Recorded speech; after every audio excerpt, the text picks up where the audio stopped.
Hello, my friends. Today is Monday, August the 16th. And so let's jump into this week's energy reading and see what the cards are saying for us this week.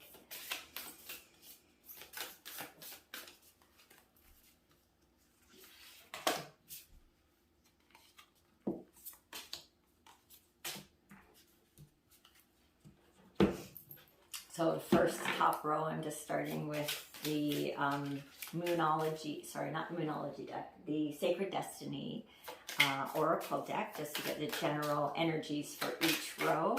First row is the energies we're moving out of, so like the past energies, so it's becoming the past. Current row is the current energies, is the middle row, and then the third row is the energies coming in. And so I'm just going to ask for some more clarification, and one card popped out here, so I'm just going to leave that to the side for now.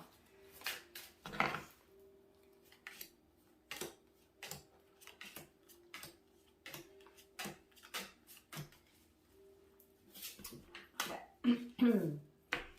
And then at the end, I'm going to draw a card from the Monology deck just to see what the energies are there, because we do have the blue moon on Sunday, so that's August the 22nd. And it's a full moon, blue moon in Aquarius, and that is all about releasing, and it brings about an energy that makes it easier to release. So it's a great time to, sit, ground, reflect on what it is you are ready to release from your life. You can write it down and then have a little ceremony to burn it, whatever it is that you're wanting to release, and give it up to the universe.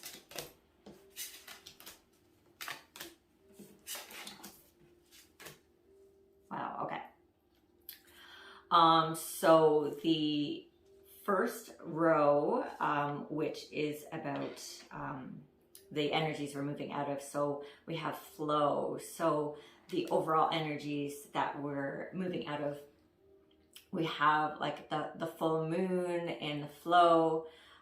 There's a lot of reflection and glowing. So this card to me feels like, we've been in the flow, you've been in the flow of reflection and releasing. So this feels like very much a releasing card with that full moon.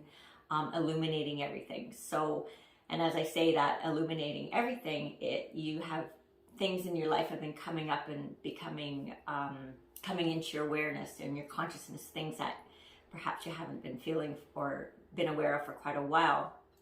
Past traumas and belief systems, limiting beliefs. So they've been coming up and you've been able to release and choose a new path for you based on this new observation of these aspects of your life. And then underneath that, we have the Queen of Pentacles, the Emperor, and the Hierophant. So with the Queen of Pentacles, it's like, it feels like she's not become complacent, but it's like there's a feeling of, this is what I've achieved, this is as far as I can go where I'm at now with what the skills I have and just where I'm at in life. And so it's a feeling of, to me, it looks like with her head tilted, she's doing some inner reflection and deciding what her next move is. And that it is time, because she's facing away from the mountains as well. And I feel like it's awareness of an end, that she's come as far as she can based on her current circumstances. I hope that makes sense. And then with the Emperor card underneath that, it's almost like, it feels like a completion, like you've mastered everything you can at this stage, and there's no more to learn where you are. And then with the Hierophant, It's knowing that you hold the key. I'm just looking at the keys, cross at the bottom, they kind of stick out to me, and knowing that it's time to move on. The lessons have been learned, and you have trust in the universe into your next move and where you're going. And again, this is the energy that we're moving out of. So in the current energies, so the first card we have is Healing Chaos. So, and it's very much like a storm, a tornado, as in a card. But in the, around that swirling energy where it feels like, you know, you don't know if you're coming or going because of all the changes that are happening in your life right now, there are all these beautiful butterflies. So it's trusting in that process of not really knowing where you're going to land, but knowing it's all part of a greater plan for you. So to dig a little deeper into that, we have the Lovers. So to me, this is about always, for me, first loving yourself, and it's trusting your heart and where it's guiding you. It could be that there is a divine counterpart coming in for you, like a fated one as well. If you are looking, and if you're not, then it's very much about trusting that inner heart wisdom and giving self-compassion. And again, very healing energy, whether you're looking for that divine counterpart or not. And then we have the Six of Wands. So Six of Wands is actually a very beautiful card in that, so he is looking off into the crowd. He's on his horse. There's a lot of green and the orange background. So, and he's draped in purple. So it's like he is, to me, it feels very like single focus, like he's looking off into the distance. He sees the crowd of people, but he's looking above them and beyond them. So he sees almost like, I feel like that the people are chaos and the wands. So these are, to me, it feels like other people's ideas on, you know, the world and how they're living it, and that the rider is like you, and the rider is sitting a little bit above that, not in, you know, better or worse, but just seeing things, the perspective is different, and that he knows where he's going, or she knows where she's going. So, and you're on your own path, and it's like a path that is less traveled, because he is alone on that horse, and he is looking about up over the crowd. And then with the Three of Wands, so we have lots of wands here, actually. Yeah, because even in the third row, we have wands. So, Three of Wands, it feels like there's some fear in this card. So he's got the two wands behind him, and then he's holding on to the one, and he's looking off in the distance. His back is to us.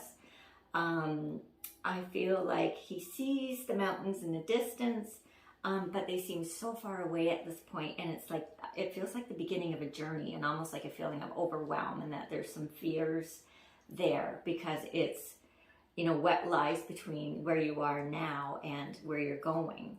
And you know, I feel like there's more information to come in with the two wands in the back and behind him.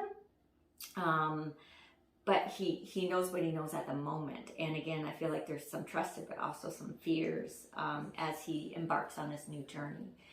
And then in the last row, we have Illumination. So this is the energies coming in.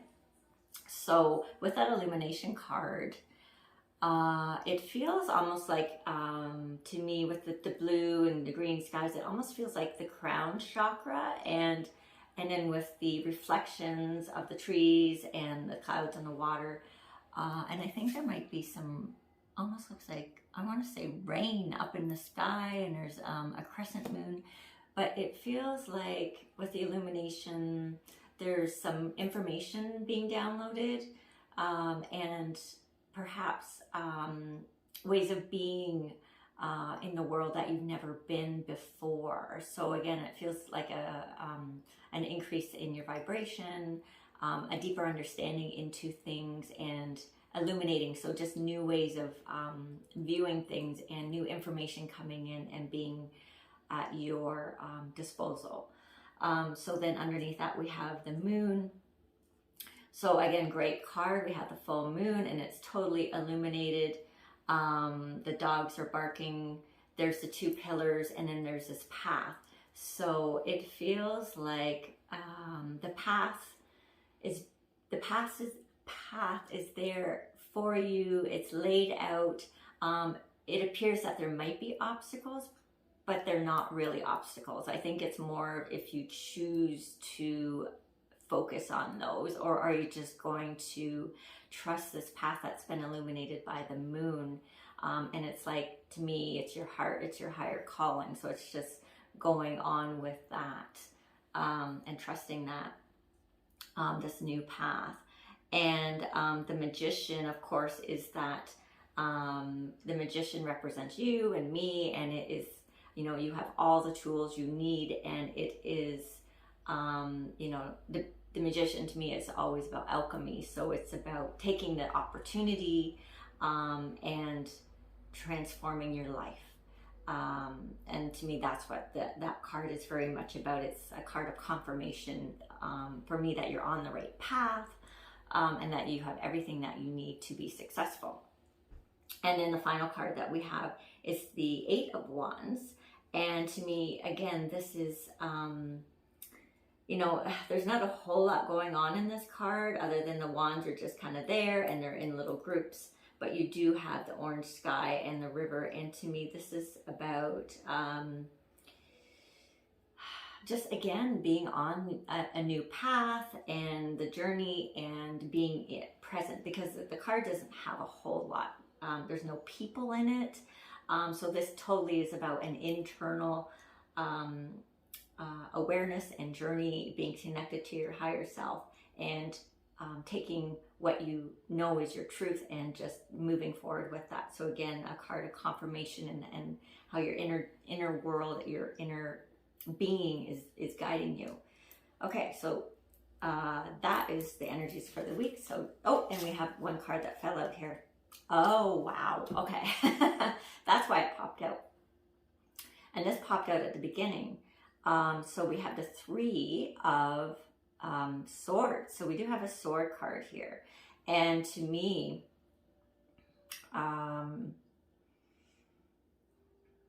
normally this card is about heartbreak and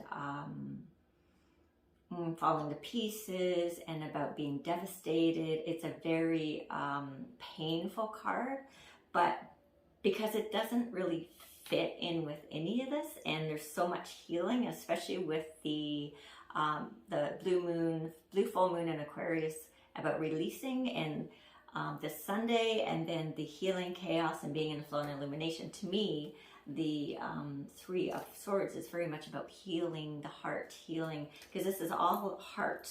A lot of this is the heart, and following your inner journey, your inner guidance. And so it's very, to me, it's about healing the heart energy. Okay, and last but not least, let's pull the one card from the Monology deck. You can't make this stuff up. Okay, I love it when it all comes together. A time for healing. So yes, balsamic moon, a time for healing. Physically, because you're following the inner guidance of your heart and your higher self, and very healing time. So again, focus on that full moon this Sunday to release. And I'm sending you my love and my blessings, and thank you for joining me. I appreciate your support. Take care, and I hope to see you again next Monday. Bye-bye.